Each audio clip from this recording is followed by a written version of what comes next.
Hello. For today's project, we'll be making long dangle earrings.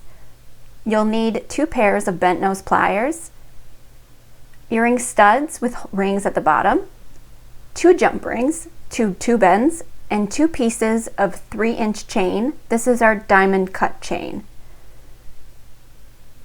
The first step is we will take our tube ends. These are sterling silver rhodium plated, and they're round, like the chain has rounded pieces. So we'll want to take the end link of the chain, turn it so it fits inside the rounded part of the tube end, and then pinch the sides of the tube end to hold the chain together.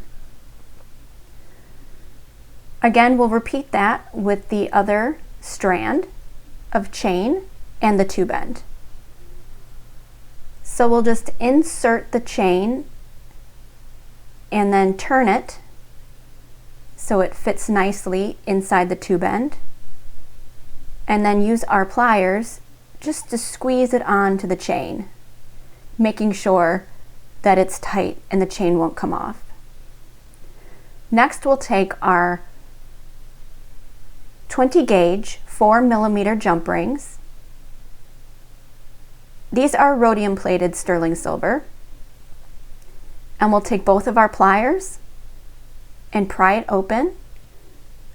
And then with our stud earrings, these have little rings at the bottom, we'll feed the jump ring through the ring.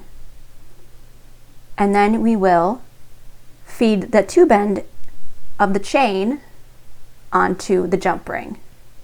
And then use our pliers to close the jump ring up so it is nice and straight. That is one earring. For the next earring, we'll take the jump ring, pry it open with our 2 pliers, feed the end of the chain with the tube end on through it, and the studs with the ring through the jump ring, close it up, making sure it's nice and straight so that the chain doesn't fall off. And now we have made glamorous, long dangle earrings. Thank you for watching.